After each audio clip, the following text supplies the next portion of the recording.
Assalamu alaikum rahmatullah ta'ala wa barakatuh.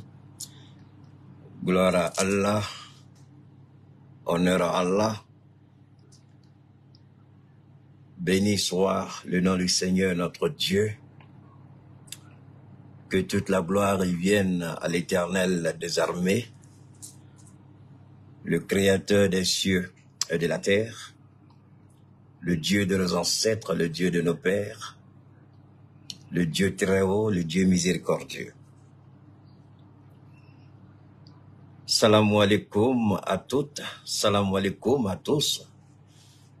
Heureux est Cheikh Oumar Keïta.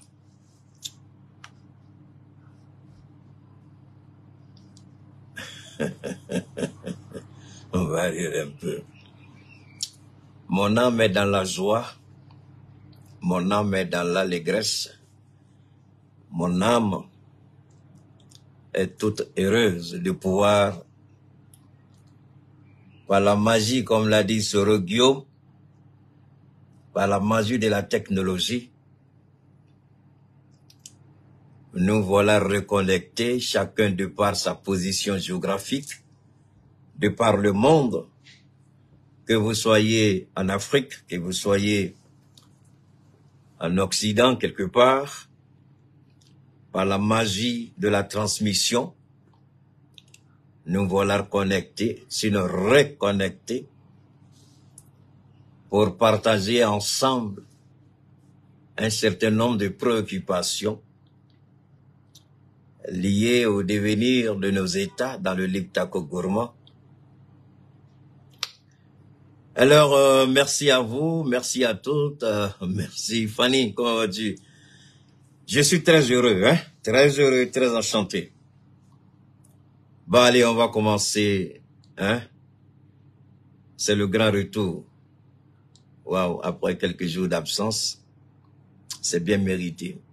Alors, on s'en va, asseyez-vous, apprêtez-vous, ça va démarrer et on va faire fort.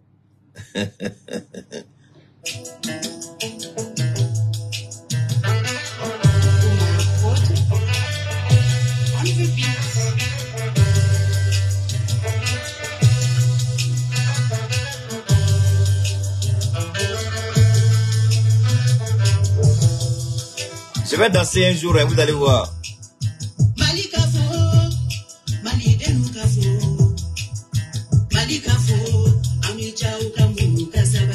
Merci à toi, Awa.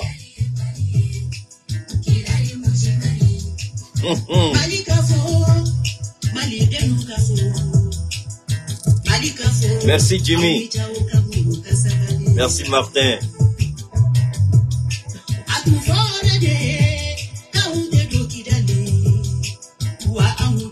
Partagez, partagez. Partagez. Partagez.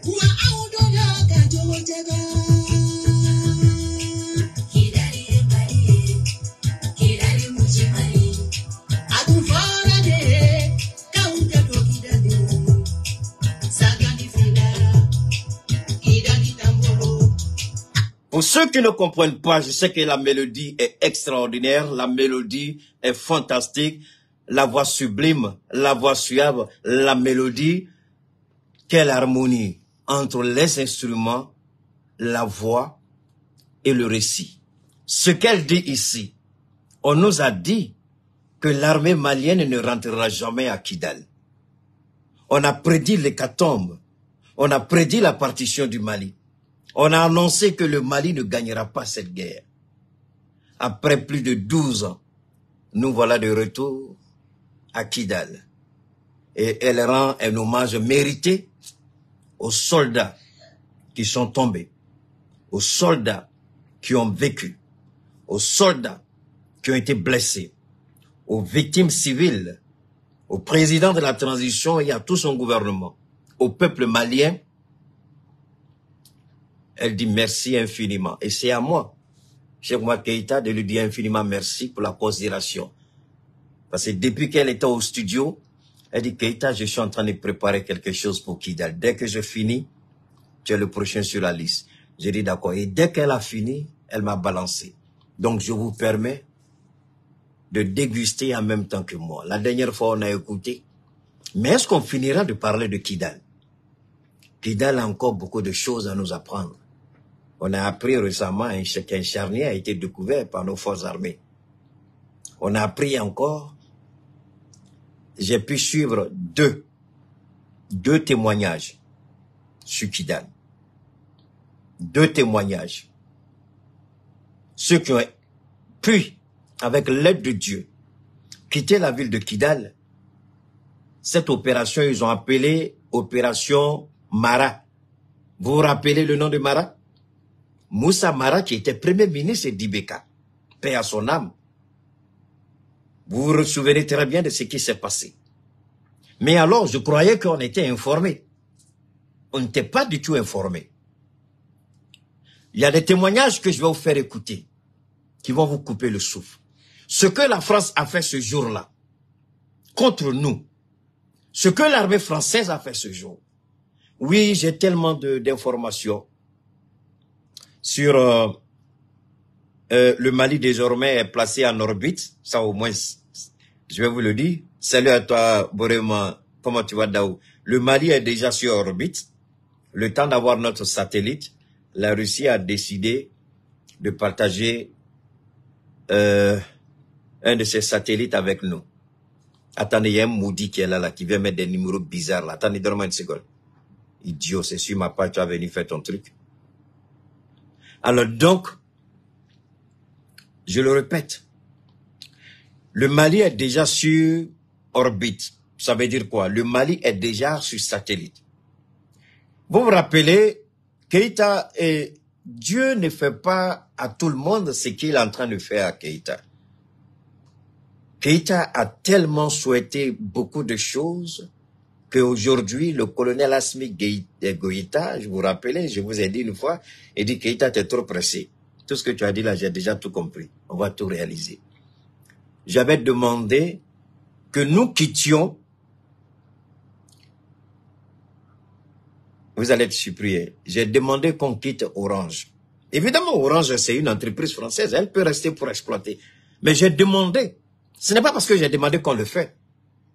C'est parce que Dieu avait mis déjà cette intention dans la tête de nos autorités et que Dieu m'a dit, bon, comme déjà je les ai inspirés, toi maintenant il faut parler. C'est comme ça. C'est-à-dire qu'il y a cette collaboration entre le président Assimi Goïta, c'est une collaboration spirituelle entre les gouvernements, les membres du gouvernement de la transition, autant pour moi et ma modeste personne. J'ai parlé de Air Mali. Est-ce que ces jours-ci, on ne vous parle pas de la création d'une ligne de transport aérien Mali? D'accord. J'ai parlé de se balancer sur notre propre réseau de communication et quitter sur le réseau français. Peut-être que vous avez oublié tout ça. En ce qui concerne l'aviation, ça remonte à 6 à 8 mois. Mais la communication, ça vaut un an, quelques mois. Donc pratiquement, tout ce qui est en train d'être signé aujourd'hui en Russie, je ne peux que dire infiniment merci à Allah. Que mes oreilles entendent et voient ces choses que j'ai demandées de toute mon âme. Et que Dieu me bénit avec. Mais quand je dis Dieu me bénit, c'est le peuple malien qui est béni. Mais moi, je suis doublement béni. Parce que je l'ai évoqué, je l'ai souhaité, j'ai demandé, j'en ai fait même un petit combat dans le bon sens. Et aujourd'hui, le Mali aura son avion. Le Mali sera sur orbite. Sinon, on est déjà sur orbite. Le temps qu'on lance le satellite malien, on est déjà sur orbite. Mais tout ça là, on va aller doucement d'abord. Parce que Kidal, il y a beaucoup de choses là-bas. On finit avec Kidal, et puis Inch'Allah, si Dieu le veut, on va attaquer. Il y a tellement de choses à dire, c'est pourquoi j'ai dit, Cheikh Oumar Keïta is back. N'en déplaise à ceux qui étaient contents. Dieu voulait que je me repose, donc je me suis reposé, je suis revenu en force. On continue avec Awa, s'il vous plaît.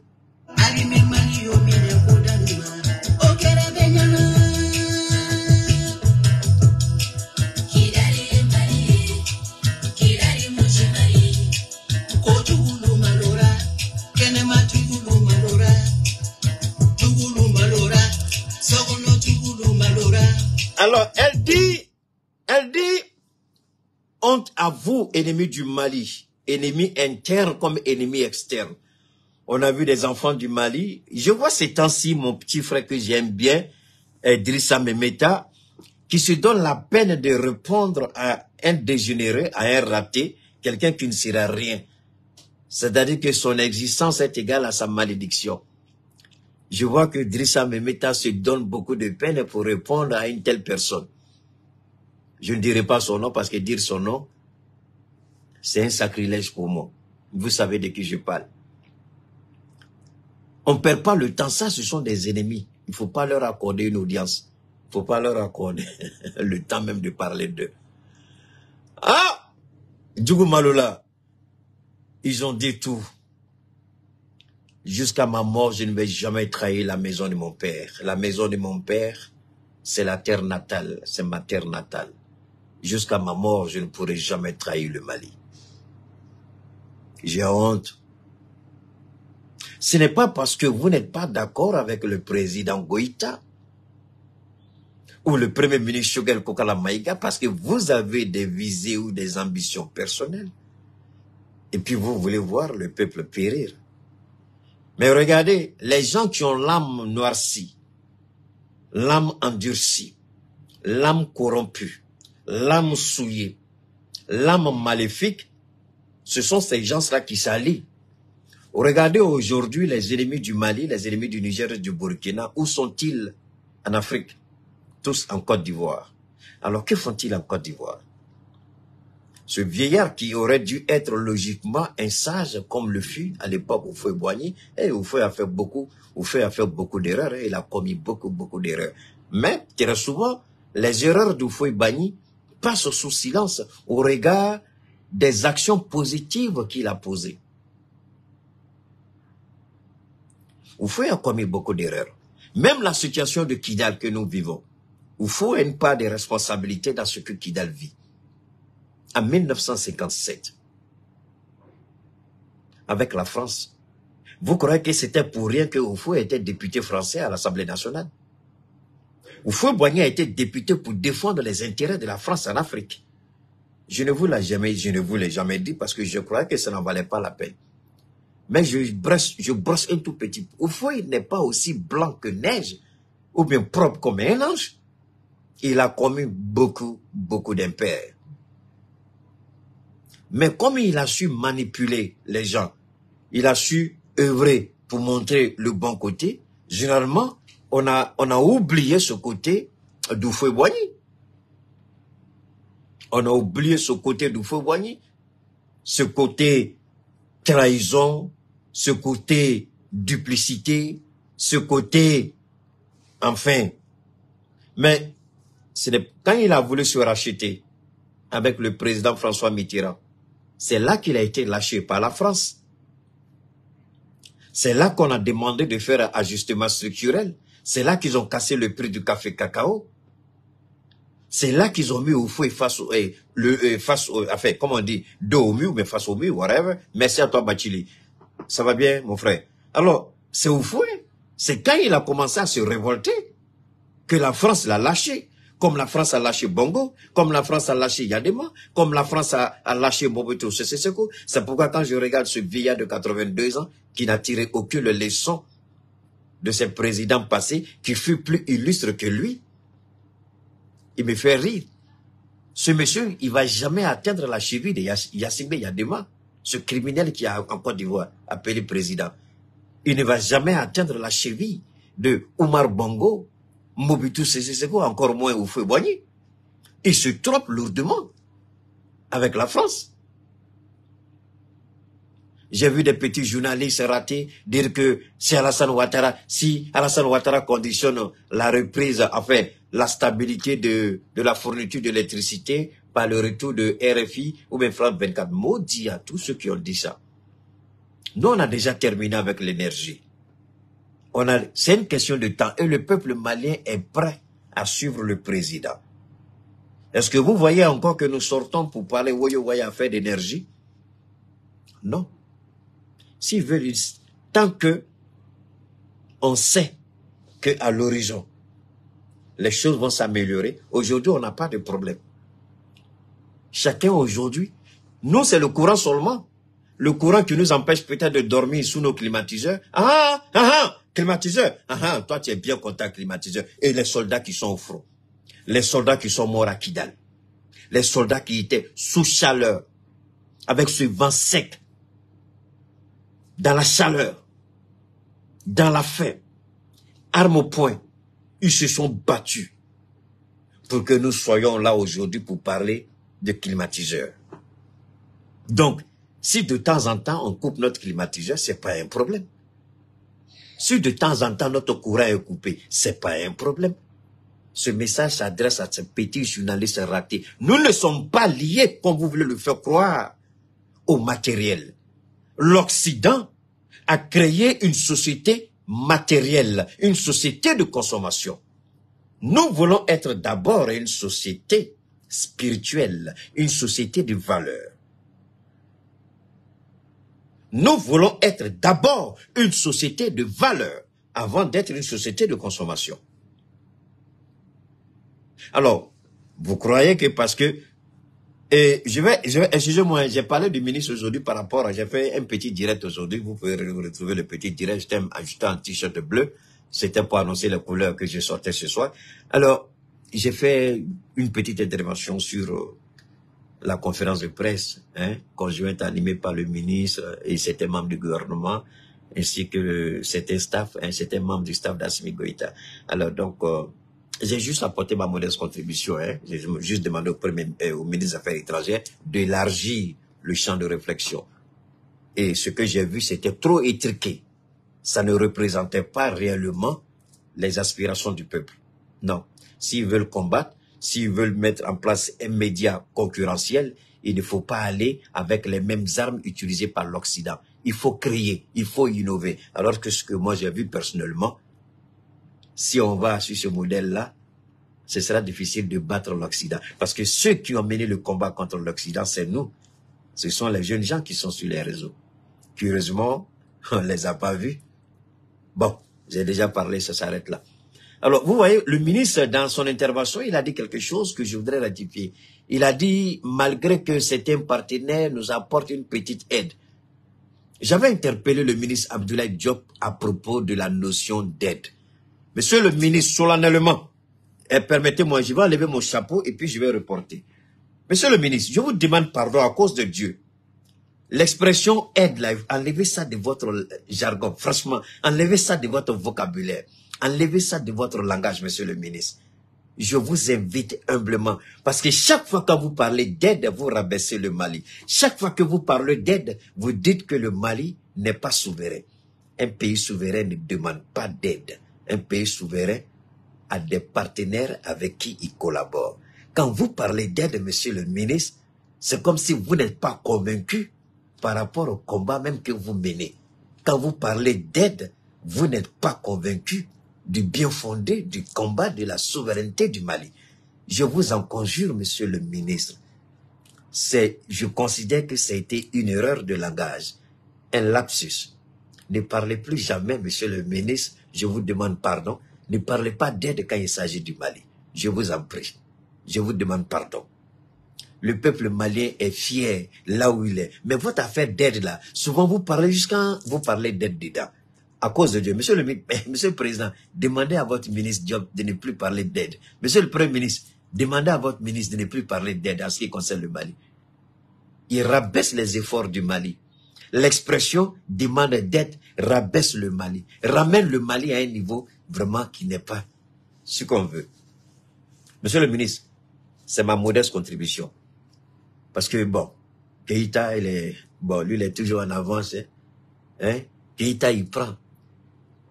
C'est pourquoi je vous ai dit aujourd'hui que, sans me vanter, Dieu m'a fait un don et je ne peux pas me dévaloriser.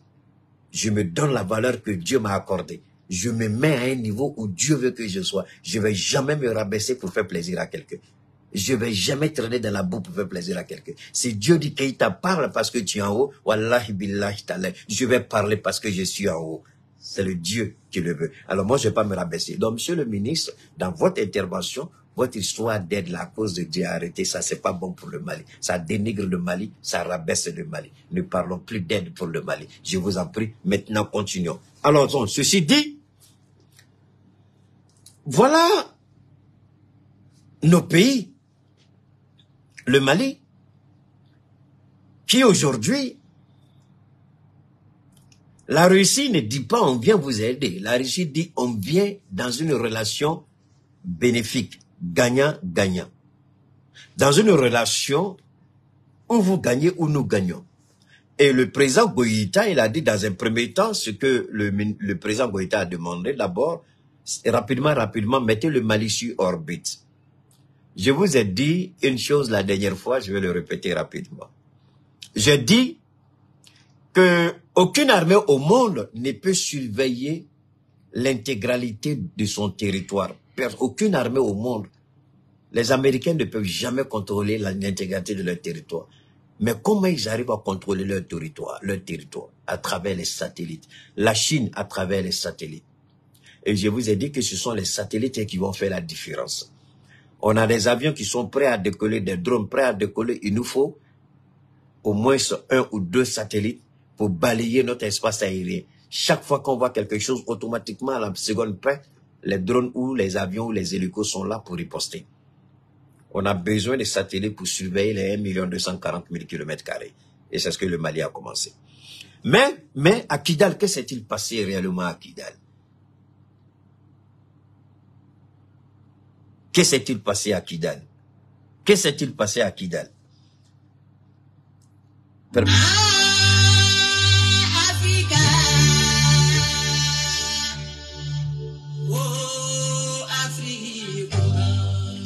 Aujourd'hui, là, je vais vous gâter parce que j'ai des témoignages qui vont vous couper le souffle. Merci, Awa. Merci, Awa. Alors, à Kidal, beaucoup de choses ont été dites. La presse mensongère, la presse de dénigrement, la presse irresponsable, la presse corrompue, la presse vendue, cette presse qui a décidé de salir l'exploit des femmes. Mais pour déconstruire cette presse, vous avez besoin d'entendre quelque chose. Pour déconstruire la France, pas la France, ça c'est le premier témoignage, je vais vous amener à écouter ce témoignage d'abord. Écoutons ce témoignage, et puis, écoutons ce témoignage, je vous en prie. Le sous-officier, le sergent-chef Bamou, qui a longtemps servi sous le commandement du colonel Keïta, témoigne de sa bravoure et de son leadership lors de la bataille de Kidal en 2014 et comment il a été blessé lors des combats. Suivons ce témoignage poignant. 2014, on m'a blessé le nom. Fara de Marguerite da Fara. Fara de Agoshi. Ada Fara de ça. Besrana. Bego Katen Sara Besrana. Bon. Quand on s'est venu, on s'est venu. On s'est là pour m'adonner d'ama. On s'est venu. On va caler nous, oui. Amata. Tam sandi ora danya tukuni. Ai. Ya kumuka dese. Bet katende kwa bet mission bobo katende na fa kodra no. Ka sunsuaka. Waye ni. Ici, pour ceux qui comprennent pas notre très belle langue, le Bambara, qui est une langue d'exception, une langue aimée de Dieu lui-même, il parle d'un des officiers des forces armées du Mali par rapport à la bataille de Kidal, ce que eux ils appellent la bataille de Mara. C'est pas moi qui ai donné le nom Mara. Donc comme Moussa Mara, toi ton travail c'est d'accuser, enfin d'attaquer les gens en justice là. Il faut écouter ici, c'est eux qui disent la bataille de Mara. C'est pas moi. Et puis d'ailleurs même, il y a une bataille, non, ça c'est passé, tu es parti, il y a une palabre. Si tu n'es pas parti, il y a là on va palabre. Moi, je pense que souvent, on doit avoir honte même de faire certaines choses quand on est politicien. Alors, donc, il explique ici, le capitaine Keïta. Comme pour vous dire, les Keïta, ils ont la peau dure. Ce Keïta-là, il vit, hein. Il vit. Vous allez le voir aussi. Effectivement, il dit que pendant la bataille, il a été sérieusement blessé. Il a été blessé à la bouche. Donc, il ne pouvait même pas parler. Donc, il écrivait, c'est-à-dire que il écrivait, c'est-à-dire, il présentait sa stratégie par écrit à Kidal. Cette bataille a été féroce. Mais pour bien comprendre, je vais vous laisser bien écouter le monsieur. Et puis ensuite, quand vous connaissez Keïta, je vais vous donner je vais vous traduire en français avec mon petit cube magique dedans. Donc, je vous en prie, partagez au maximum. C'est le grand retour de Keïta Cheikh Oumar, l'incontournable. Partagez au maximum. On va écouter ce premier témoignage. Depuis, c'est la première fois que cet homme-là s'exprime officiellement. Ils attendaient la prise de Kidal pour pouvoir dire quelque chose. Ce que la France a fait, vous allez entendre ici, ce que l'armée française a fait. Mais je vous laisse écouter, je me ferai le devoir de vous le retraduire en français avec mon petit cube magique. Écoutons. Moi, c'est la coupe andana bele seri tinto kai vaki ana nanola awulba ni ko negete ko mar koni negete abe fewradi ayo ke amon be jati kele kele kara c'est un soldat hein lui c'est un soldat ça ne va pas c'est niya yitam abwala abanale ni kele la be na watna ta ko ko ble ni ka to be na watna ka ble en 2014 allez bata fasu anda be sa allez bata atro kala bishona don la gun captain man kwa gun no kale beta fasu kale beta kasido na au jenyondo abalale bana ala wallahi abalane kata kato pidal fene janjo kelen fene tatuni ko pidal janjo kelen keleke kasebasro kato uda janjo la de mais voilà maintenant cette histoire de Moussa Mara là on peut pas Moussa Mara, faut m'excuser hein, ton nom bon ça vient comme ça sinon c'est pas mon direct je dis même pas ton nom parce que ça n'a pas trop d'importance pour moi. Alors il dit ici, ce qu'il dit ici c'est fondamental. Quand la bataille a commencé à Kidal en 2014, ils ont gagné. Malgré que l'armée malienne était désarmée, désarticulée. Je l'ai toujours dit, c'était une armée qui n'avait pas de pieds, c'est-à-dire pas de blindés, qui n'avait pas des ailes, c'est-à-dire pas des aéronefs. Mais malgré les moyens limités de l'armée, malgré les moyens rudimentaires et limités de l'armée, ils ont gagné cette guerre. Comme quoi, ce n'est pas forcément les armes qui peuvent faire gagner une guerre, mais la détermination des soldats maliens, c'est ça qu'il faut retenir. La détermination des soldats maliens. Ce jour-là, en 2014, le Mali n'avait pas d'armes. En 2012, on a vu comment notre armée a été désarticulée par les terroristes et les rebelles venus de la Libye. Ils se sont repliés, ils se sont réorganisés, et puis ils sont montés. C'était un repli stratégique. Ils sont remontés. Et cette fois-ci, ils ont gagné. Mais que va-t-il se passer? C'est à cause de ce qui s'est passé ici à Kidal ce jour-là, en 2014, que la France, aujourd'hui, en 2023, a prédit l'hécatombe au Mali. Est-ce que j'ai dit quelque chose ici?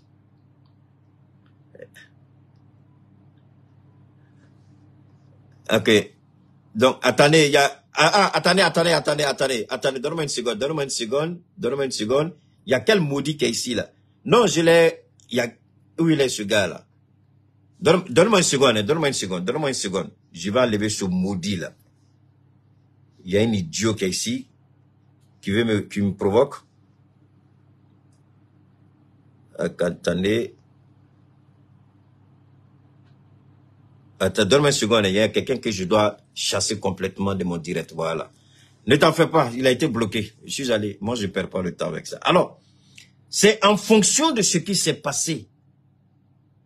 En fonction de ce qui s'est passé en 2014, que la France a prédit en 2023 l'hécatombe du Mali. Après le départ de la MINUSMA. Alors, pour comprendre l'attitude de la France de 2023, on va réécouter notre frère, notre compatriote, ce grand soldat qui va nous raconter ce qui s'est passé à Kidal. Et c'est en fonction de cela que la France va toujours écouter.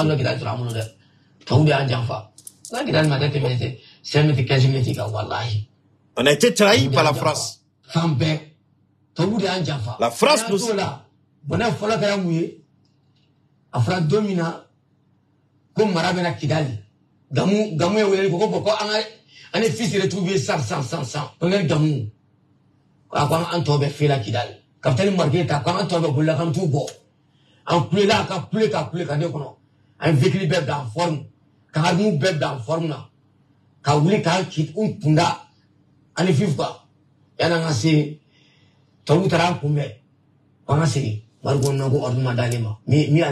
Voilà, l'homme dont tu parles, c'est le Keïta. Dieu merci pour le nom Keïta, pour les Keïta, les vrais, je veux dire. Quand Marat s'est déplacé à Kidal, les rebelles appuyés de la France se sont attaqués aux policiers, gendarmes et militaires qui ont accompagné Marat. Gamou appelle les gens là, il dit faites un mouvement sur Anefis, direction Kidal. C'est ce qu'il explique. Ils se mettent en mouvement, direction Anefis. Ils arrivent à Anefis, l'armée française leur bloque le passage. Dire qu'ils ne doivent pas aller. Est-ce que vous avez une idée de ce qui s'est passé en 2014? Il faut qu'on revienne sur ces événements-là pour déconstruire le mensonge pharaonique, éhonté, irresponsable de la France.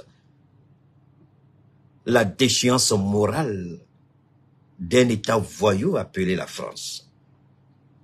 Donc, ils envoient leurs soldats barrer la route à nos militaires sur notre propre sol, sur notre territoire, à Anefis.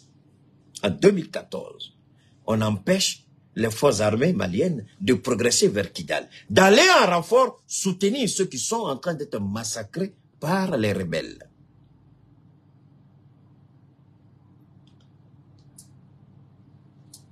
Il a fallu que ce récit-là sorte aujourd'hui. Beaucoup de Maliens ne savent pas ce qui s'est passé. Très peu de Maliens le savent. Ceux qui ont des parents militaires, certainement, qui ont vécu la scène, ont dû entendre. Mais nous qui n'avions pas de parents militaires, nous qui n'écoutions que les versions officielles du gouvernement de l'époque, on n'a pas eu ce récit. Peut-être même qu'à l'époque, on a interdit même qu'on en parle. Aujourd'hui, avec la prise de Kidal, les langues commencent à se libérer. La vérité commence à sortir sur le jeu trouble, scandaleux, irresponsable de la France dans le nord du Mali. Avec pour seul objectif et intention de couper le nord du Mali. J'ai vu un grand orateur burkinabé aujourd'hui, comme je ne le connais pas, c'était ma première fois, je l'entends, il parlait des sous-sols du Burkina et puis du nord Mali. Bon, comme je ne connais, je n'ai pas cherché à savoir qui il est, allez dire à ce burkinabé-là qu'on ne dit pas nord Mali, on dit le nord du Mali. Parce qu'il tellement il parle, moi c'est ce qui me fait rire chez ceux qui se disent intellectuels. Ils parlent, et puis ils disent nord Mali. Bon, sortez-moi la carte et puis montrez-nous où c'est écrit nord Mali. Montrez-nous où c'est écrit nord Mali. Même il y a des officiels. Dans le gouvernement de la transition, au début, il y a des officiels. Il y a des ministres qui disaient nord Mali. Dans le gouvernement de la transition. Il y a des ministres qui disaient nord Mali. La première fois que j'ai commencé à déconner, beaucoup ont arrêté de dire nord Mali. Ils disent maintenant nord du Mali. Donc, ce Burkinabé-là, dites-lui qu'on ne dit pas nord Mali, mais le nord du Mali. C'est la petite réponse que je lui apporte. On va continuer d'écouter notre soldat. Continuons.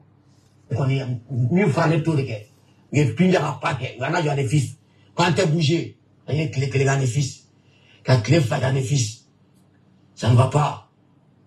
Ah, comme vous voulez dire, Magita ko prontala. Pangan prepare kamendo. Sa kon te flash ay kele. Kenela. Dobe to ko soro kenela. Wa dore ba bune soro kenela. Ko mas ka bega. Ka boko kele be kele. Partagez. Partagez. Andra na véhicule kuno. Ka kuda kida ka sen ba ba oromna. Anya anjo marfa kungu. Marfa kungu ndamera. Marfa kungu ndamera. Kaunga no. Chajangu no. Ako no kangateme. Vous avez vu? Donc, vous comprenez aisément maintenant pourquoi l'armée tchadienne avait cette attitude belliqueuse dans le nord du Mali. L'armée tchadienne, si vous ne le savez pas, l'armée tchadienne n'est pas intervenue comme Idriss Déby a voulu le faire croire que c'est un pays frère qui est assez faux. C'est la France qui a demandé à Déby d'intervenir et la France a dit en retour, je demande à la rébellion d'arrêter tout. Effectivement, il y a eu un accord entre la France et la rébellion armée au Tchad. C'est cette rébellion armée qui m'a contacté. Je vous dis bien, le président de la rébellion armée du Tchad, le petit Keïta que je suis, il m'a appelé. Pendant plus d'1 heure, j'étais au téléphone. Il m'a envoyé plein de documents. Plein de documents, il m'a envoyé. Plein de documents. Il dit, je t'en prie, il faut le lire. C'est comme s'il me disait, on souhaiterait que tu sois notre responsable de la communication. Comme c'est une responsabilité qui est beaucoup trop lourde, je n'ai pas répondu pour le moment. Si, quand Blême, ici, quand le ministre Blême Diop, il fait ce truc que nous néglige là. Nous, nul n'est prophète chez soi, mais au dehors, là, on a respect quand même, on a considération. Si, je vous le dis, je ne le cache pas. Les mouvements armés tchadiens se sont organisés pour faire une coalition et ils m'ont demandé d'être leur porte-parole, leur responsable en communication. Je n'ai pas encore répondu. Mais ce que vous devez comprendre ici, l'armée tchadienne est intervenue à la demande de la France. Et c'est au nom de cette demande, vous avez entendu tout à l'heure notre frère, notre compatriote parler. Les Tchadiens et les Français, c'est eux qui voulaient empêcher l'armée malienne d'entrer à Kidal. Et ça s'est reproduit en 2023 quand l'armée tchadienne a commencé à montrer son attitude belliqueuse à Anefis par rapport à la présence de nos forces armées maliennes sur notre propre territoire, notre propre sol. Un soldat étranger a la gueule pour parler sur nos soldats. On va continuer d'écouter. Anyo woro forcé kado kida kan defe na jël moment de le soirée ana ka safu ya be fra ko be mali ko be do mi kan be briefé bon na ko kelen meke o ya soro ko le no anga de dem fam no ko le bu fa lu shu bara wora bara ro jugula jefe ko wa du maso jefe ka ko wa du maso afna ay da ka ya bloka ko ta da ka ya bloka ala ke e to agu bla ko ta shuta u fe ambora kan de wa ta shunta na ni anu do kan de ko anu mo mu fa anu shudo dugu jera ambe wa posiona mangeta la position bela ka befu ay la ka be briefé anu bo mo captain ibe sa na metuli an kuila ka be amna ambe kuila anana la kuri aren so jara anya sigi bo bla position dilima mi ben talaka waranta mi be forimine mi modèle mi wara bla position dilima. Écoutez bien, je vais développer. Bega position bega position ta an fana ka dadu ka da so ko forim na anya folo anu susu kana forim mine ka kum na ka forim na ka si forga folo idali an traji be amate me 15 minutes ka 30 minutes ka dali be mera.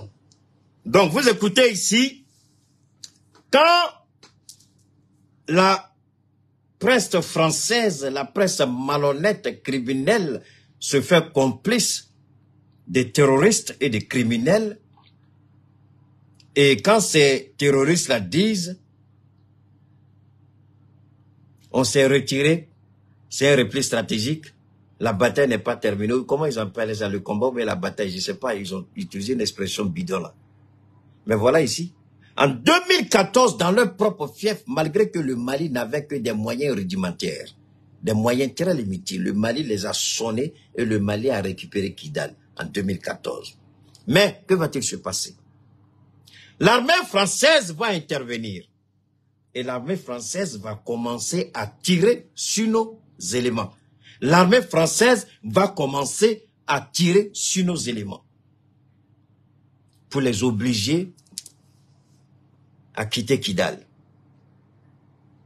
Parce que l'armée française, pour que l'armée française ouvre le feu sur les femmes au Mali, c'est que l'armée française a reçu l'ordre de l'état-major des forces armées.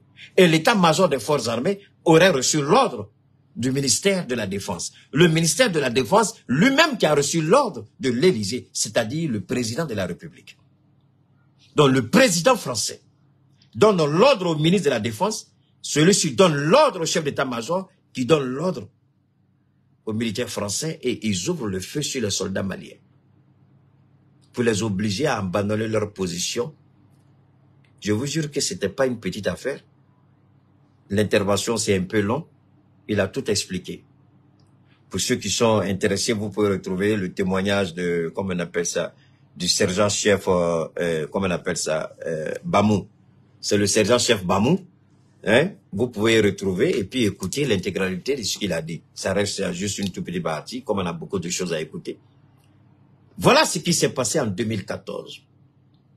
Voilà comment la France a agi. Voilà comment la France nous a trahis. Voilà comme la France ne nous a pas seulement trahis. La France a osé tuer des soldats maliens. Ce n'est pas fait à l'époque d'Assimi Goïta, non.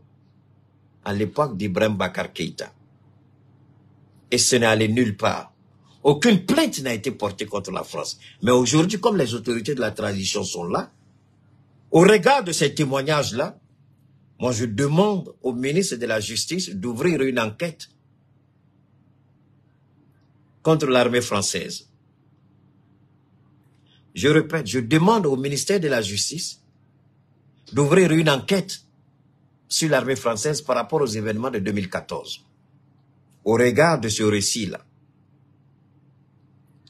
je termine une troisième fois pour dire, je demande au ministre de la Justice, au président Assimi Goïta, au ministre de la Défense, au chef d'état-major, je demande humblement aux forces armées du Mali de porter plainte contre la France par rapport au récit que nous avons entendu. Et il y a certains qui sont morts, mais il y a des soldats, officiers comme sous-officiers qui ont vécu ce qui s'est passé, qui sont bel et bien vivants. On me dira à l'époque, est-ce que, bon, compte tenu de l'accord qu'il y a entre... Attention, l'accord qu'il y a entre le Mali et la France, l'accord dit, quand la France commet des bavures, ça, ce ne sont pas des bavures. Ça, ce sont des actes délibérés. Ce sont des actes intentionnels. Donc, c'est un crime réfléchi. C'est un crime qui a été ordonné depuis le sommet de l'État et qui a été exécuté par les exécutants, c'est-à-dire les soldats. Ce n'est pas une erreur. Bon, jusqu'à ce que la France reconnaisse sa part des responsabilités, il appartient au Mali de décider de rompre toute relation avec la France. Au moins, pour la mémoire de nos soldats qui ont été lâchement assassinés par la France. Et c'est cette France-là qui, avec cette première ministre gueule puante, bornée, rien de bon ne peut sortir d'une bornée qui sort, qui dit le Mali est ceci. Mais il va terminer en disant ceci. Hein. L'armée française avait un plan. Vous vous rappelez que je vous avais toujours dit qu'il y avait une carte du Mali. La raison pour laquelle... Attendez, mais je vous fais écouter. Je vous fais écouter. Je crois qu'ici, il va en parler. La raison pour laquelle, chaque fois, je vous disais que il y avait deux cartes. La carte que la France avait. Cette carte-là, je vous ai dit qu'il y a un ami qui a photographié, il travaille au niveau du journal Le Monde. Il a photographié dans le bureau du directeur du journal Le Monde et puis il m'a envoyé. La carte, ce n'est pas la carte que nous connaissons aujourd'hui, la carte du... Non. C'est au regard de cette carte qu'on dit Nord-Mali. C'est pourquoi j'interpelle encore ces petits intellectuels africains qui disent Nord-Mali, Nord-Mali, qui n'ont aucune connaissance. Vous ne savez même pas que vous répétez comme des perroquets. C'est au regard de cette carte que la France a commencé à dire Nord-Mali. Et des Africains comme des perroquets ont commencé à répéter Nord-Mali, Nord-Mali. Avant la guerre, avant 2012, est-ce qu'on disait Nord-Mali? Avant 2012, on disait toujours le nord du Mali. Comment soudainement, à partir de 2012, on dit Nord-Mali. Mais, c'est au regard de cette carte. Je vais vous laisser écouter.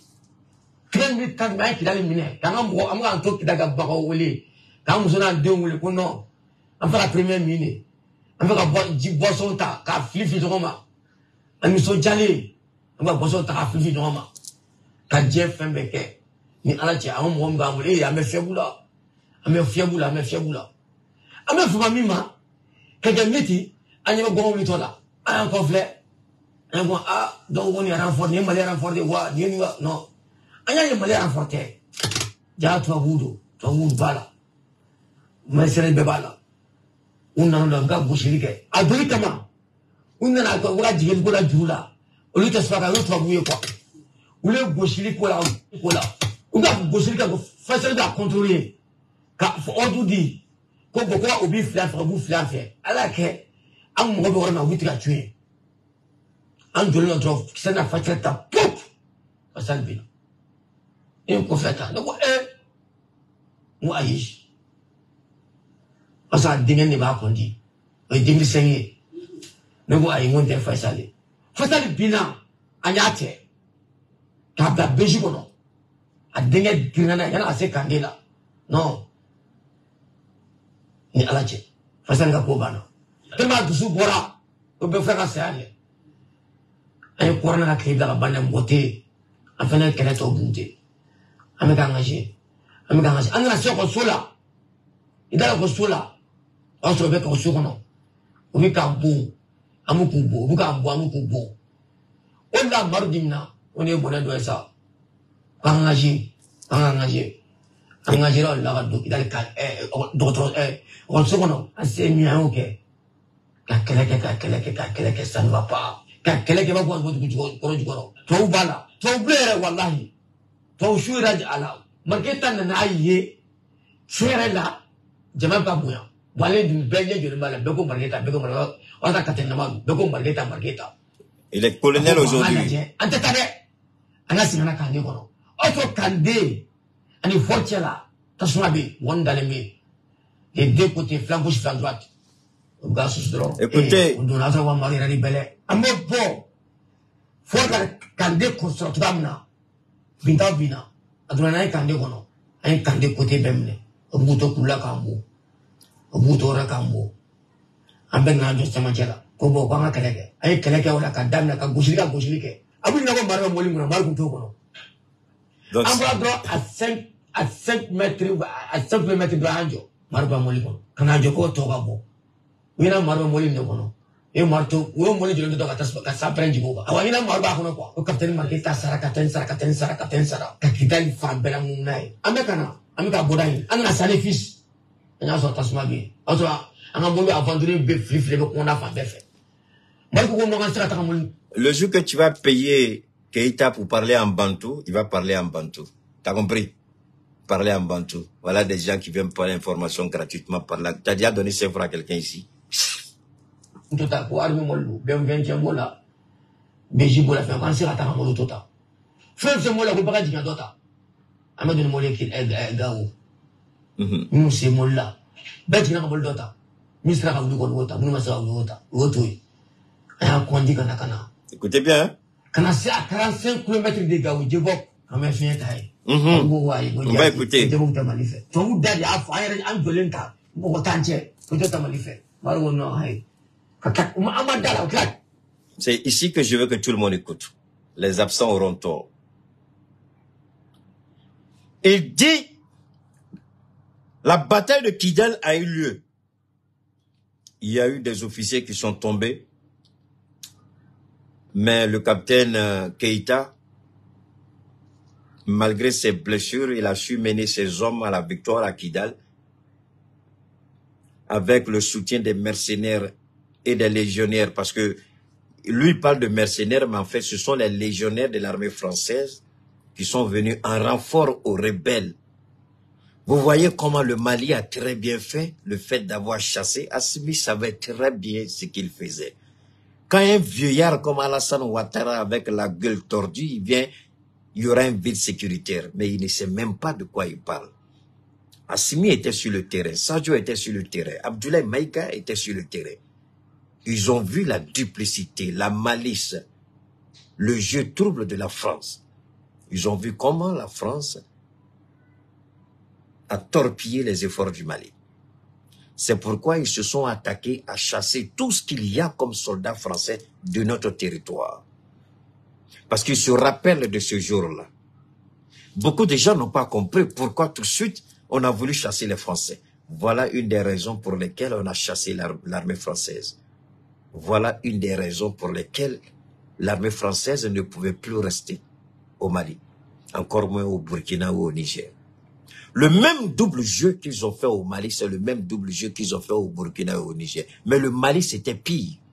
Parce qu'au Mali, il va le dire tout à l'heure, l'armée française, les soldats français ont sorti une carte. Et sur la carte, Kidal ne fait pas partie du Mali.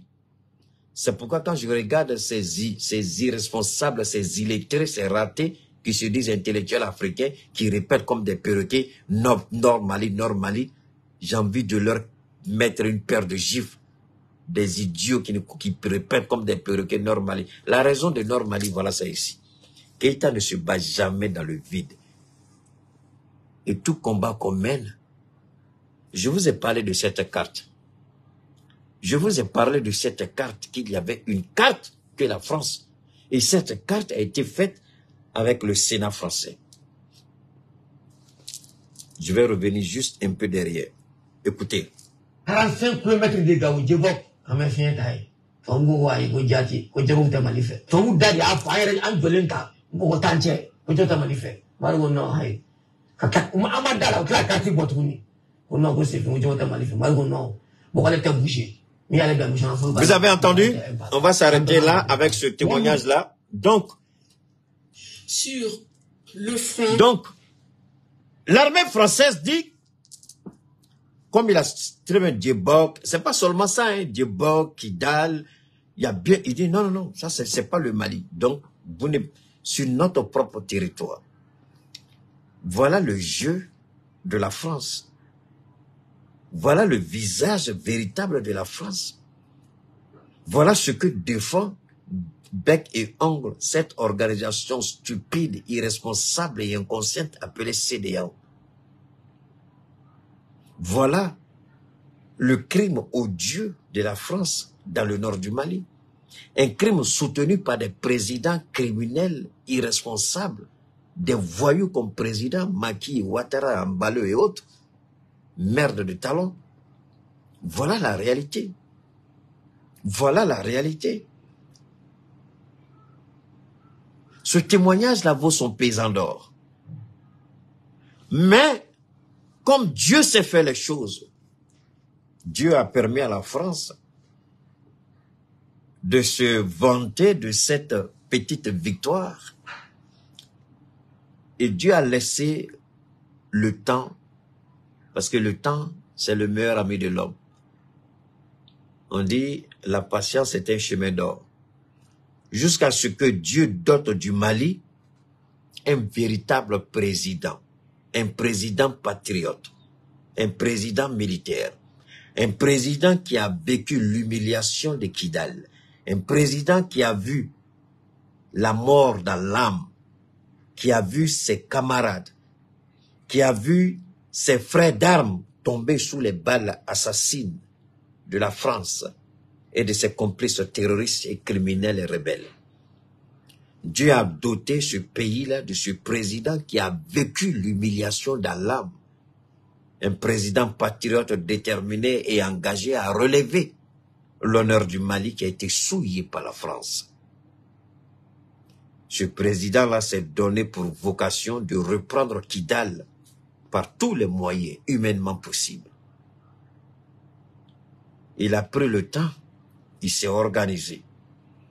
Au moment où on sait qu'on était prêt, bien déterminé, on a demandé à la France de partir, au supplétif aux Français, l'aménagement de partir. On a vu des vieillards irresponsables, Ouattara et Macky, raconter leur vie de misère. Aujourd'hui, où se trouve le but sécuritaire? C'est au Mali ou c'est en Côte d'Ivoire? Alors, le Mali a mené son combat, le Mali a gagné. Kidal est tombé. Mais là, ce jour-là, le Mali n'avait pas de drone. Le Mali n'avait pas d'hélicoptère. Le Mali n'avait pas d'avion de frappe. Le Mali n'avait pas de radar. Le Mali n'avait pas de drones de surveillance. Aujourd'hui, le Mali a des drones de surveillance et des drones de frappe, des radars de surveillance, des avions de combat, vous connaissez, des blindés, tout ce que vous sachez. Face à la puissance de feu, ils disent qu'ils ne peuvent pas tenir parce que le Mali, avec ses frappes aériennes, toutes leurs positions ont été démantelées. Ils vont se retirer, s'organiser et puis revenir. Bon, on les attend. Où ils vont s'organiser? Parce qu'il y a une chose. Pour que vous vous repliez, il faut que vous ayez une zone de repli. Leur zone de repli, c'était la zone des 3 frontières. Ce qui n'existe plus aujourd'hui. La zone des 3 frontières aujourd'hui est contrôlée par les 3 pays du Liptako-Gourma. Où vont-ils se replier? En Mauritanie. D'ailleurs, le gouvernement mauritanien nous a démontré à suffisance que c'est un gouvernement de voyous et d'irresponsables. Est-ce que nous allons dormir sur nos lauriers et puis laisser la Mauritanie déstabiliser le Mali? Ça n'arrivera pas. Est-ce qu'on va laisser l'Algérie recevoir des gens, s'organiser et puis revenir attaquer le Mali comme en 2012? Ça n'arrivera pas. Parce que si tel est le cas, l'Algérie elle-même sera déstabilisée. Parce que pour nous déstabiliser, nous aussi, nous allons pousser les rebelles vers vous. Ça, c'est une certitude absolue. C'est de cela qu'il s'agit. C'est ça la réalité. Ce témoignage-là vaut son pesant d'or. Et ce témoignage-là, là où j'interpelle maintenant le ministre Diop, qui veut mettre en place une structure, je ne sais pas, en tout cas pour combattre la communication occidentale, là, parce que c'est là, voilà. C'est ici, parce que le peuple, ça, c'est les informations que nous donnons. Mais pourtant, quand vous faites vos réunions, vos conférences de presse, on n'existe même pas pour vous. C'est des gens dont on ne connaît même pas leur apport dans ce combat communicationnel qu'on voit dans vos ministères. Vous avez vos conférences, vous avez vos voyages, ce sont ces gens-là qui vous suivent partout où vous allez. Moi-même, souvent aussi, j'ai dit au président Goïta aussi, il n'a qu'à taper sur la table pour lui dire, non, qu'à arrêter ça. C'est vrai qu'il, lui, n'aime pas s'ingérer dans les affaires de ses ministres, mais il n'a qu'à interpeller ses ministres d'arrêter ça. Ça n'honore pas ces ministres-là. Ça sert à quoi tout ça? Non, mais vous n'avez pas compris quelque chose. Peut-être que tu es venu en retard. Quand tu dis le Tchad, là, on a déjà fini le Tchad il y a longtemps. Toi, tu es en retard. On ne peut pas toujours répéter les mêmes choses tout le temps, sinon ce sera de la cacophonie. On a déjà terminé le Tchad. Hein? Ce qui devait être dit sur le Tchad a été dit sur le Tchad. L'Algérie, ça a été déjà dit. Donc, nous disons que ça fait honte. Ça fait vraiment honte. Donc, c'est à cause de ça que la France, de concert avec les terroristes, la France décide de commencer à mentir. Mais curieusement, les crimes odieux des terroristes a été mis à jour parce qu'il y a, je n'ai pas encore toutes les informations, mais il y a un charnier qui a été découvert. Et là, on ne voit pas Amnesty International. Ah, non, non, non, non, non. Où est Amnesty International? Toc, toc, toc. Amnesty International, where are you? Nowhere to be found. Shame on you. Human Rights Watch, toc, toc, toc. Where are you? Nowhere to be found. Shame on you. Where Human Rights Watch? Oui, Amnesty International. Donc, pendant que la MINUSMA était à Kidal, avec l'armée française et l'armée tchadienne, que s'est-il passé? Les terroristes et les rebelles tuaient, puisqu'il y a, dans le charnier, la MINUSMA était au courant de l'existence de ce charnier. Alors, la découverte de ce charnier doit interpeller la justice malienne, ouvrir une enquête. La MINUSMA doit être accusée de complicité de crimes contre l'humanité. Je répète, Monsieur le Président Assimi Goïta, voilà que Dieu vous donne du pain béni. Emmanuel Macron dit, on va attaquer les autorités maliennes devant la justice. Il faut qu'ils répondent de leurs actes, c'est pas ça? Donc, Monsieur le Président, voilà que Dieu vous donne aussi la possibilité d'attaquer et la France et la MINUSMA devant les juridictions compétentes, devant les juridictions internationales. Alors, il faut ouvrir une enquête. Le charnier, là, la MINUSMA a sa responsabilité dedans. La MINUSMA ne pouvait pas être à Kidal, prétendre réaliser des infrastructures socio-économiques pour Kidal, et la MINUSMA, Kidal, la base de la MINUSMA était la plus grande base de la MINUSMA. Alors, comment la MINUSMA n'était... Est-ce que la MINUSMA n'était pas au courant? Si la MINUSMA était informée, si la MINUSMA était au courant. Monsieur le Président, maintenant vous avez la latitude, Dieu vous donne la chance, l'opportunité d'écrire le nom du Mali dans les lettres d'or de l'histoire de l'humanité. Vous avez gagné ce que aucun pays africain n'a jamais su ou n'a jamais cru pouvoir faire. Aujourd'hui, il y a beaucoup de pays, j'écoutais hier une information, il y a des pays qui commencent à se révolter, qui ne veulent plus la présence des Nations Unies chez eux. Je crois qu'il y a 2 ou 3 pays là qui ont demandé le départ. Ils veulent pas que le mandat des Nations Unies soit renouvelé dans leur pays. J'ai dit waouh, ils ont demandé, ils veulent pas. Parce qu'ils ont vu que depuis toutes ces années, mais regardez le Congo. Je vais m'adresser au peuple congolais rapidement, une petite parenthèse. J'ai honte pour les Congolais. Vous accusez Paul Kagame, c'est pas ça? Paul Kagame, c'est un criminel, je suis d'accord avec vous. C'est un voleur, je suis d'accord avec vous. C'est un assassin, je suis d'accord avec vous. J'ai regardé un documentaire sur le Congo, dans le sud Kivu. J'ai vu les postes de contrôle de l'armée congolaise. J'ai eu pitié et j'ai eu honte pour les soldats de... Comment il s'appelle? C'est Félix, non? Félix Tshisekedi? Non, c'est son père qui était Étienne Tshisekedi. Lui, c'est Félix Tshisekedi. J'ai regardé l'habillement, comment ils sont habillés. J'ai regardé l'habillement des soldats congolais. J'ai regardé la chaussure, j'ai pas dit rien, c'est la chaussure que portaient les soldats congolais. J'ai regardé le poste de contrôle des soldats congolais. Et puis je regarde les Congolais. Vous insultez Kagame. Mais c'est vous les plus grands sapeurs au monde. C'est vous qui portez les chaussures les plus chères au monde. Les habits les plus chers au monde. Mais votre armée est la plus mal habillée au monde. Votre armée est la plus mal chaussée au monde. Mais c'est vous les plus grands sapeurs du monde. Fallait ou pas, quand c'est Fallait ou pas qui vient faire des spectacles, 1 million entrées, vous payez pour entrer. Mais votre armée, il n'y a même pas de chaussures, ils n'ont même pas de chaussures. Je regardais, j'ai dit, mais Paul Kagame, même, il a pitié, même moi. Si c'est moi, Paul Kagame, même là, je viens et puis je prends tout, je m'assois, je mets mon armée et puis je coupe la partie même du Congo.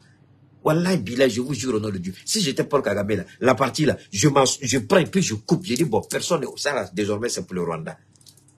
Parce que Dieu vous a donné, vous ne méritez même pas ça. Dieu vous a donné quelque chose que vous ne méritez même pas, vous les Congolais là. Insultez-moi, je suis d'accord. Mais j'ai honte. Moi, j'étais avec des Congolais à Los Angeles. Il y a un petit Congolais un jour qui est venu me voir, j'ai porté mon costume, et puis il me dit, costume, on met pas un bouton ici là. Il dit, toi là, c'est ton papa qui a créé le costume là. Il m'a regardé comme ça. J'ai dit, vous le Congolais, vous êtes mal élevé. Tu viens me dire, moi, costume là, de porter. Il faut me montrer. Le gars, est-ce que je suis obligé? Bon, d'abord, je vais te poser une question. Si c'était pas nécessaire, pourquoi ils ont mis le bouton là? Il y a des costumes avec un seul bouton, non? Il y a des costumes avec 2 boutons, non? Il y a des costumes, il n'y a même pas de boutons. Ou bien? Bon, maintenant, moi, je porte mon costume. Déjà, là, le gars, il regarde la qualité du tissu, il est énervé. Il me dit, moi, mon costume là, pourquoi j'ai dit, bon, maudit, je porte mon habit comme je veux, c'est mon argent. Ça te regarde? Donc, tout le problème, c'est ça. Ou bien c'est ta chaussure, il regarde. Si c'est ta chaussure, il regarde jusqu'à, il dit, bon, ta chaussure est trop jolie, mais la paire de chaussures que tu as portée là, ça ne marie pas avec. J'ai dit, c'est toi mon éducateur. Je les regarde et je dis, mais vous êtes malade. Bon, c'est toute leur vie, hein. Moi, j'étais avec eux, je vous en prie, j'étais dans le quartier des Congolais. J'étais le présentateur, pour ne pas dire animateur à Los Angeles, la plus grande boîte africaine. C'est moi qui étais le DJ de cette boîte-là à l'époque. La boîte, c'était comme ça, mais quand j'ai pris le contrôle de la boîte, j'ai récupéré tous les Africains. Et ça, tout le monde peut témoigner. Quand j'ai pris le contrôle de la boîte, j'ai récupéré tous les Africains de Los Angeles. Et les gens étaient toujours pressés pour que le samedi arrive pour retrouver Keita Shekoma. J'étais là-bas. J'ai fait le beau temps dans le quartier éthiopien. Dans le quartier éthiopien, c'était moi. On peut vous témoigner ça. Quand les acteurs de cinéma du Nigeria arrivent à Los Angeles, c'est dans ma boîte qu'ils allaient. À cette époque-là.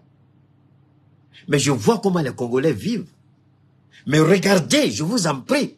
Allez regarder ce documentaire-là pour voir comment Tshisekedi ne mérite pas d'être président. De la manière dont Paul Woyi, comment il appelle le joueur libérien là?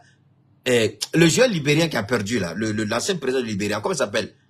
Weah, c'est ça, George Weah. De la manière dont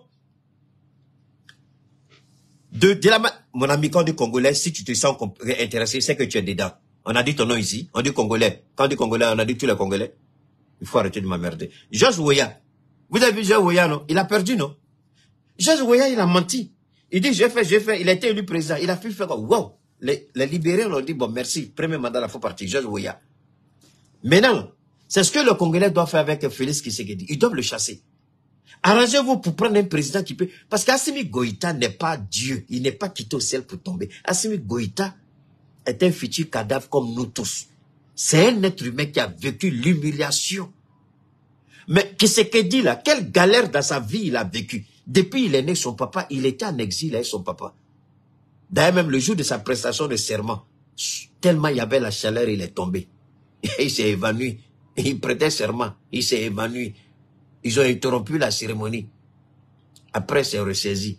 Bon, lui, là, c'est bébé gâté. Il ne connaît pas de difficulté des Congolais. Il n'a jamais connu de difficulté des Congolais. Ils l'ont pris pour faire président. Aujourd'hui, là, regardez la situation dans le nord Kivu, sud Kivu. Moi, je ne demande pas aux Congolais de m'aimer. Détestez-moi, je m'en fous. Moi, c'est la vérité que je dis qui blesse. Allez-y, regardez. Regardez ce qui se passe là-bas. Mais est-ce qu'il a obligé, ce président-là, est-ce qu'il ne peut pas remettre en cause certaines choses? Ne peut-il pas former? Est-ce que quand le Mali... Regardez, le Congo reçoit aujourd'hui toutes les aides que vous voulez.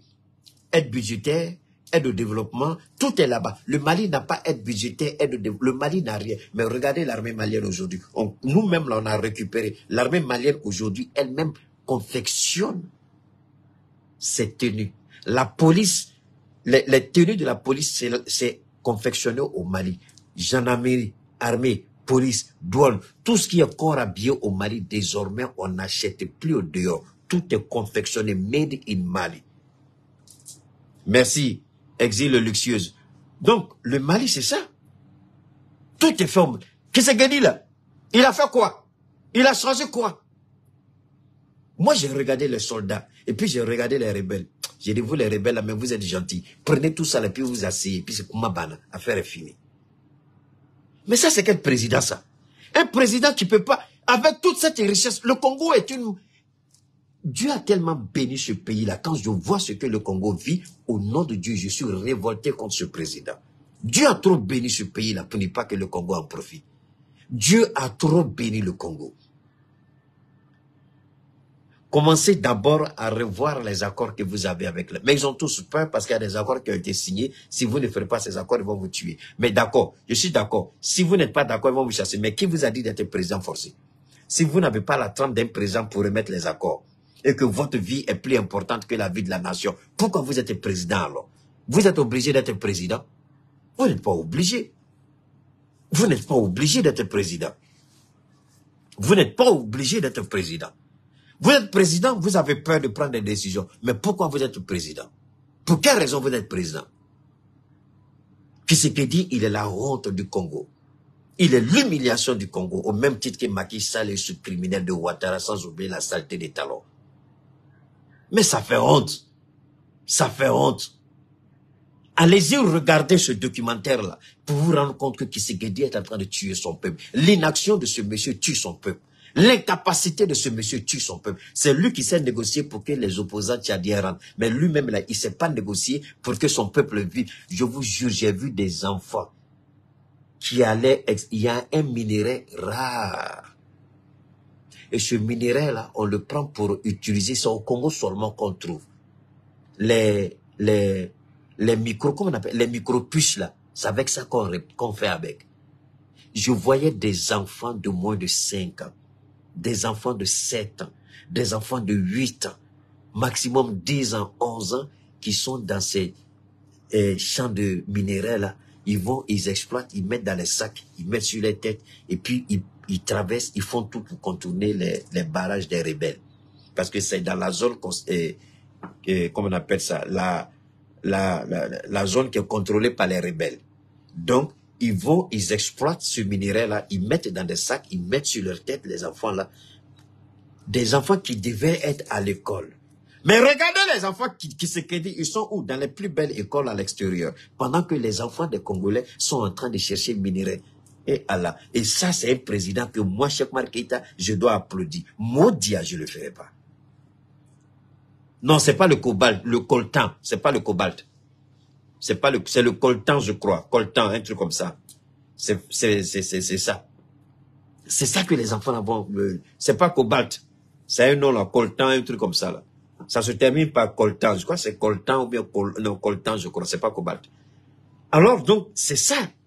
Ces enfants là vont, et puis ils ont ça sur leur tête. Ils peuvent même pas prendre beaucoup, hein. Ils peuvent pas prendre beaucoup, hein. S'ils prennent beaucoup, peut-être ça va pas 10 kilos. Merci, c'est le coltan. Ça dépasse même pas 20-10 kilos. Ils mettent ça et puis ils mettent sur leur tête. Tu les vois en train de traverser, en train de contourner et puis ils courent pour ne pas que les rebelles les arrêtent. Mais pendant ce temps, les enfants de Tiel Tshisekedi sont où? Dans les plus belles écoles. Mais les enfants d'Assimi sont ici, hein.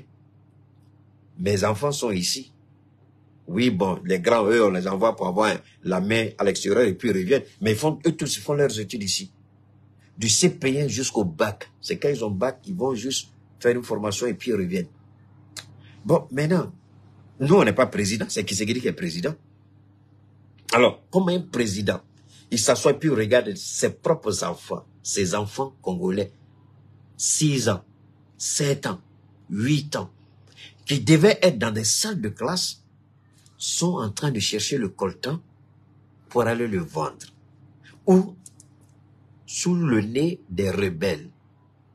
Les drones que le Mali a achetés, est-ce que la RDC ne peut pas acheter des drones?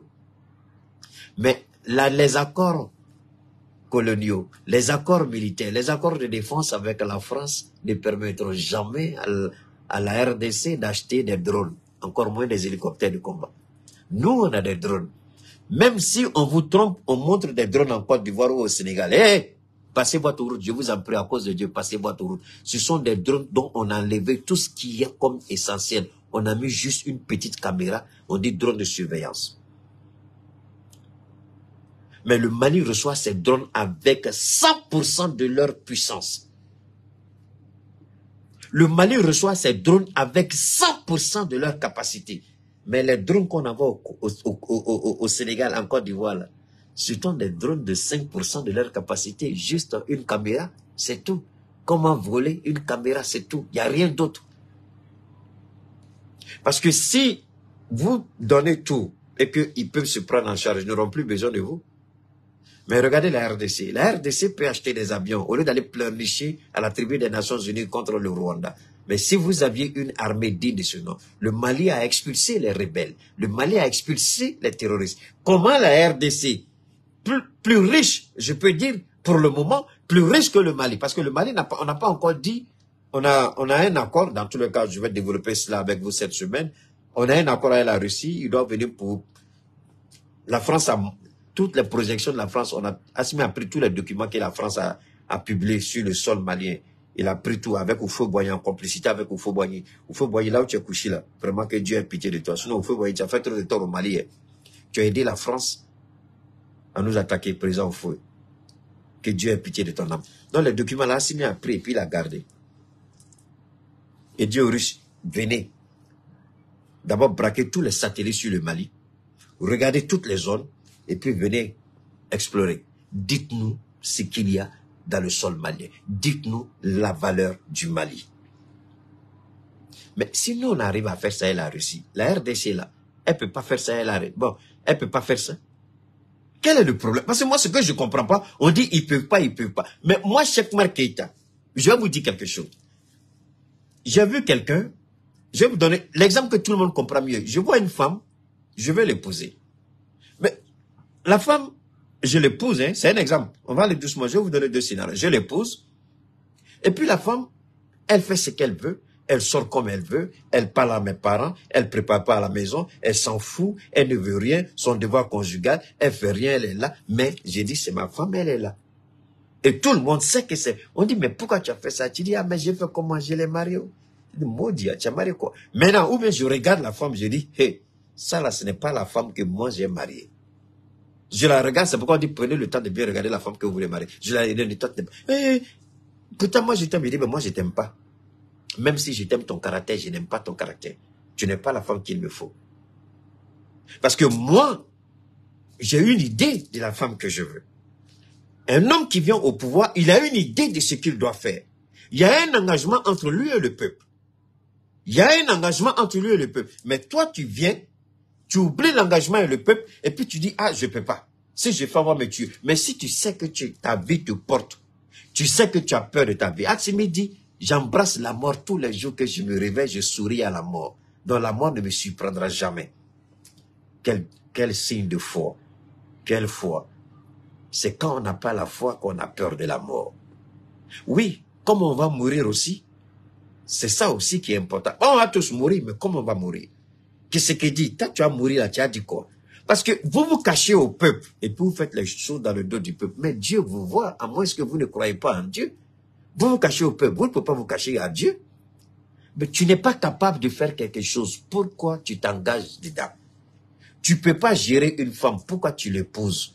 Tu ne peux pas gouverner un pays, pourquoi tu es candidat et puis tu deviens président et tu ne peux pas gouverner le pays? Après, c'est pour dire, on m'a imposé, qui t'a imposé? Tu es obligé d'être candidat? Si tu sais que tu as peur de gouverner le Congo, si tu as peur des multinationales, tu as peur de la France, pourquoi tu t'es présenté candidat? Pourquoi tu allais mentir au peuple? Parce que quand vous allez vers le peuple, vous ne dites pas au peuple, attention, si je suis élu, c'est la volonté de la France, je vais faire. C'est la volonté des multinationales. Ah, ce serait pas, c'est pas ce que vous dites. Vous miroitez toutes les belles promesses devant le peuple. Maintenant, élu, vous trouvez que c'est difficile. C'est là le peuple doit s'armer de gourdins, de chicottes pour se diriger vers le palais. Vous prendre par l'école, vous déshabiller et puis vous apporter les fessées de votre vie et puis vous mettre dehors. Vous ne méritez même pas de rester une seconde. Vous êtes dans l'avion du peuple. Vous prenez l'argent du peuple pour acheter les costumes les plus chers, pour dormir dans les hôtels les plus luxueux. Mais pour défendre les intérêts de ce peuple-là, vous courez à la tribune des nations. Vous êtes incapable de prendre une décision digne de ce nom. Quelle honte, quelle humiliation. Et avec ça, on dit qu'on est président. Il faut un président comme Assimi Goïta. Qui c'est qui dit quand tu regardes Assimi Goïta, là, c'est un sorcier. C'est l'amour de son peuple, la détermination et l'engagement. Mais toi, là, tu fais quoi? Toi, tu fais quoi? Qui c'est qui dit chez toi, là-bas? Je vous demande pardon. Tous ceux qui me suivent, je vous en prie. Après, allez-y chercher à voir le documentaire sur la RDC, le Nord Kivu. le coltan dans le nord, écrivez seulement le coltan dans le nord Kivu. Vous allez voir, vous allez avoir les larmes aux yeux. Moi, je n'ai pas pu terminer la vidéo. J'ai les larmes aux yeux. J'ai vu ces enfants, il dit, mais leur place est à l'école. C'est pas dans ces champs-là. Mais pendant ce temps, le président lui fait des voyages de luxe, des gros Français par-ci, par-là, incapable de prendre une décision. Même son armée est mal chaussée. Son armée est mal habillée. Mais lui, demandez le prix du costume qu'il porte. Ça peut payer combien de Rangers? Ça peut payer combien de fusils? Le costume qu'il porte. Quand il fait ces voyages-là, les hôtels où il dort, là, le prix de la nuit, on n'a qu'à arrêter ça. On n'a qu'à arrêter ça. Ça sert à quoi? Assimi Goïta, il ne porte pas costume. Il a porté un seul costume le jour d'aller en Russie. Il est venu, il a dit, hey, vous m'avez fatigué, vous m'avez trompé. Ah, je ne porte plus costume. Assimi, il est revenu, il est dans son treillis. Ibrahim n'a jamais porté costume. C'est Mamadi Doumbia, là, lui, qui a goûté costume une fois. Il a continué à son dériba. Il est quitté. Il est quitté aux Nations Unies. Il allait à Riyad. Assimi, il est assis chez lui ici. Il n'est pas allé à Riyad. Traoré n'est pas allé à Riyad, je crois aussi. Mais c'est quoi tout ça? Les peuples, on s'en fout. Merci infiniment à notre grande Fatmata Batuli-Niang, la dame au cœur généreux, la dame qui pense au Mali, la dame qui soigne l'image du Mali à l'extérieur, la dame qui apporte un nouveau souffle à ces jeunes filles-là, de l'espoir et de l'espérance à ces jeunes filles-là, la dame qui encourage ces jeunes filles à dire « quittez la rue, c'est pas votre place, venez pour que je vous donne une formation, je vous donne un emploi ». À travers les centres de formation, elle crée de l'emploi pour ces jeunes filles. Elle donne à ces jeunes filles une préoccupation saine, leur permettant de pouvoir survenir à leurs besoins. Non seulement elle prend soin de ces jeunes filles avec des formations de qualité, elle met encore un capital de fonds de départ par rapport aux activités dont elles ont reçu la formation. Ce n'est pas seulement des jeunes filles, même des femmes âgées reçoivent cette formation. Aujourd'hui, elle est en train d'ouvrir des centres de formation à travers tout le Mali pour apporter sa modeste contribution quant au développement socio-économique de nos différentes localités, quant à la prise en charge, n'est-ce pas, de ces jeunes dames-là, de ces femmes-là. Merci infiniment à Fatmata Batuli, sans oublier les efforts qu'elle continue de consentir pour rendre nos cadres de vie vivables, conviviales, nos cadres de vie respectables, nos cadres de vie agréables, nous permettant ainsi de pouvoir organiser cérémonies, baptêmes, mariages et autres. Évidemment, grâce à ces actions sociales, nous pouvons aujourd'hui nous asseoir pour avoir nos propres grains. N'oubliez pas, le grain toujours, c'est avec le thé Touli Bonbon de Fatmata Batuli-Niang et la boisson énergisante, c'est ça? Touli Bonbon. J'ai demandé, j'ai pas encore reçu, hein, donc j'attends qu'on m'amène le thé Touli Bonbon et la boisson pour que je vous les présente, hein, et puis on va travailler sur ça. Donc, pour accompagner Fatmata Batuli, on vous demande, on vous encourage à consommer le thé Touli Bonbon et la boisson Touli Bonbon. Ce sera à la façon de chacun de nous. Nous en parlons, mais vous consommez. En consommant, vous accompagnez Fatmata, vous permettez à cette dame de pouvoir toucher plus de personnes dans le besoin, que ce soit des jeunes filles, que ce soit des enfants, que ce soit des personnes du 4e âge, des personnes qui sont beaucoup âgées, qui n'ont pas les moyens, ces personnes-là dont elle prend les traitements par rapport aux frais médicaux qu'elle prend en charge, si nécessaire, même les évacuations sanitaires. Merci infiniment à Fatmata. Alors, la dernière fois, j'ai partagé une vision avec vous en ce qui concerne Fatmata. Il est important de garder en esprit que on dit rien ne se perd, tout se transforme. Rien ne se perd, tout se transforme. Les actions que nous posons, en bien ou en mal, se transforment d'une manière ou d'une autre. Essayons de capitaliser sur les actions de Fatmata Batuli. Comment on peut transformer ces actions-là en quelque chose de positif? C'est tout simplement suivre Fatmata, appartenir à son mouvement Ambicor 2 et voir l'évolution de ce qu'elle voudrait bien donner à, si je peux dire, à son orientation politique. Évidemment qu'elle a des aspirations politiques. On me dira, ah, elle fait ça pour des... Pourquoi pas? Pourquoi pas? Si ces actions-là ont des significations politiques, pourquoi pas? Mais ne voyons pas toujours action politique mauvais, non. Avant que cela ne soit une action politique, est-ce qu'elle n'a pas aidé ces actions-là? Est-ce qu'elles n'ont pas aidé? Elles ont aidé.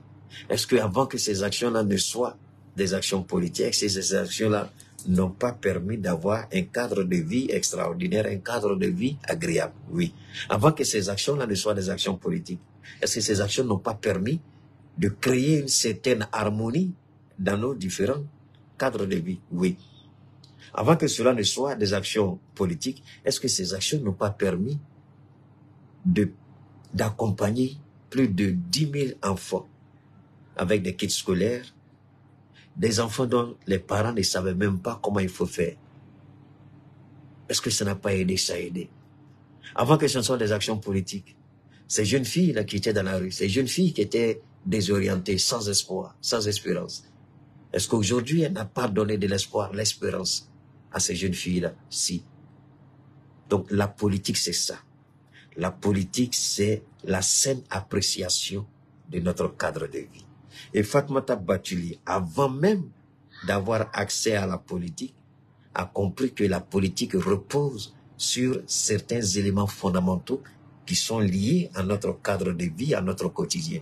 Elle prend soin de ce cadre de vie et de ce quotidien-là, ce qui fait que ses actions sont en totale harmonie avec la conception primaire de la politique qui est la saine appréciation. Elle le fait bien, elle le fait correctement, elle le fait, je pourrais même dire, sans rien entendre. Mais si nous-mêmes, nous pouvons dire, attention, à travers ce qu'elle fait, on peut l'aider, on peut l'encourager, on peut la soutenir, pourquoi pas. En ce qui me concerne en tout cas, jusqu'à preuve du contraire, elle a mon soutien, elle a mon encouragement au regard des actions qu'elle pose, au regard de ce qu'elle apporte, n'est-ce pas, à nos différents cadres de vie, parce que c'est important. Merci infiniment au mouvement Ambicor, merci infiniment à Fatoumata Batouli Niang. Mais ne partez pas un esprit sain dans un corps sain. Je vais vous amener à écouter, évidemment, on l'a fait ce soir, je vais vous amener à écouter notre partenaire, Souleymane Sanogo. On va écouter un peu. Pour ceux qui ont des problèmes de santé, je vous en prie, restez à l'écoute. Pour ceux qui ont des connaissances, des parents, il y a des informations importantes que je vais vous donner juste après le message de Souleymane Sanogo.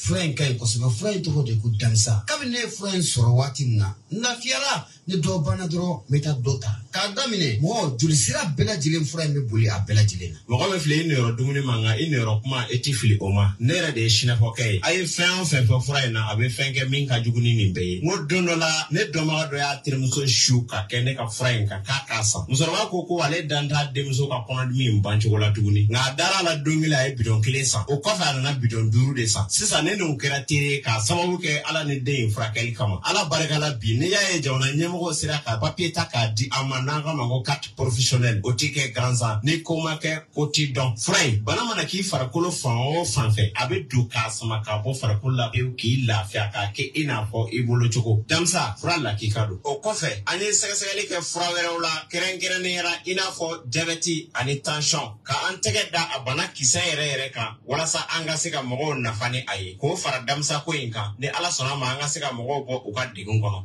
Kɔnɛ ne ko anw ma mun yɔrɔ ka jan Sɔnafɔkɛ a ka téléphone numéro bɛ sɔrɔ. Min ye n balimakɛ a ka nɛgɛjuru sira o bɛ sɔrɔ o tɛ dɔwɛrɛ ye i mago b'a la a mana kɛ mun ye furako ye fo ka taa se mago wɛrɛ ma i bɛ se ka Sɔnafɔkɛ k'a yɛrɛ wele 75 01 63 95 walima 66 11 78 49 n'o ka gɛlɛn. Alors, c'était le message en bambara de notre naturothérapeute Suleiman Sanogo. Comme je le disais, il y a souvent, les gens appellent par rapport à des situations préoccupantes, par rapport à des maladies, au regard des informations, c'est-à-dire au regard des analyses, au regard des... après les analyses, il y a évidemment ce que les docteurs disent. Souvent, les gens sont un peu paniqués. Ils viennent avec des noms trop compliqués. Keita, c'est souvent même je laisse les gens parler. J'ai dit, bon, je vous ai écouté. Le plus important pour nous, ce n'est pas de venir répéter ce que le docteur a dit. Ça, ce sont des noms scientifiques. Dites-nous exactement comment vous sentez dans votre corps. Et dites-nous en des termes simples et simplistes ce que le médecin vous a dit. Souvent, je suis obligé moi-même de faire des recherches à partir des noms qu'ils disent. Parce qu'eux-mêmes, ils disent des noms, ils ont du mal même à comprendre. C'est après que je viens vers eux, je dis je comprends. Souvent, ils disent, ils ont du mal à se retrouver. Donc, quand j'ai les informations, je viens même avec des images à l'appui, je leur envoie, je dis, n'est-ce pas de cela qu'il s'agit? Oui, c'est de cela. Je dis, bon, c'est très simple. Ce que je veux vous dire, c'est que seul Dieu détient le souffle de vie. Mais Dieu lui aussi, il a doté certaines personnes de certaines capacités à pouvoir apporter des solutions par rapport à des situations précises. Et M. Suleiman, sérieusement, Dieu l'a béni. Il maîtrise les plantes. Il a une maîtrise parfaite des plantes. Il me disait la dernière fois, je crois que je vous l'ai dit une fois, qu'aujourd'hui, il a mis au point un traitement sans équivoque qui vous guérit complètement et totalement du VIH-Sida. J'ai dit bien qu'il vous guérit et vous traite complètement et totalement du VIH-Sida. Le cancer, c'est idem. Cancer osseux, cancer de sang, cancer ceci, cancer cela. Souvent, quand c'est le cancer, c'est un peu compliqué. Les gens, ils sont tout de suite paniqués. La première chose que je dis toujours aux gens, la première guérison, c'est la foi.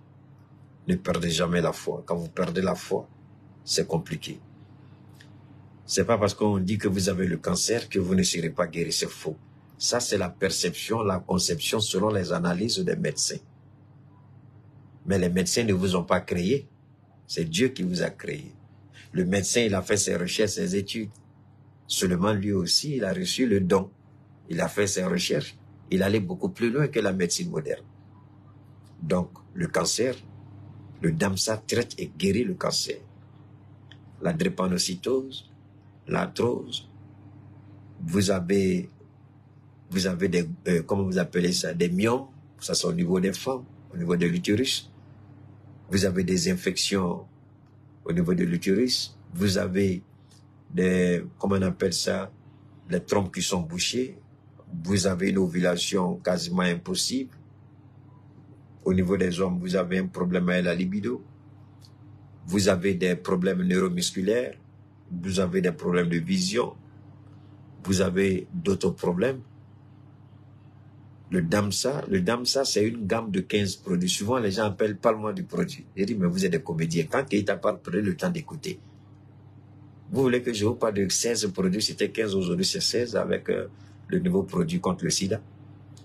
Vous appelez, vous dites exactement ce dont vous avez besoin, ce pourquoi vous appelez, qu'est-ce qui ne va pas, et puis on vous propose le traitement qui va avec et le prix qu'il faut. Donc, pour plus d'informations, vous pouvez nous contacter sur ma page YouTube, Facebook, non. Comment on appelle WhatsApp. J'étais tellement absent que je mélange tout. WhatsApp, je vous en prie. Hein, au 223 72 77 47 88. 223 72 77 47 88. Je répète une dernière fois. Au 223 72 77 47 88. Posez toutes les questions que vous voulez. Bien sûr, en relation avec l'objectif de votre message. Mais ne venez pas dire, parle-moi de Damsa, c'est pas possible. Dites-nous de quoi vous avez besoin, posez les questions relatives à votre préoccupation et on va vous répondre, Inch'Allah. D'ici là, portez-vous bien, demain d'être toujours. On se retrouve, c'est le grand retour, on garde le contact et à très bientôt.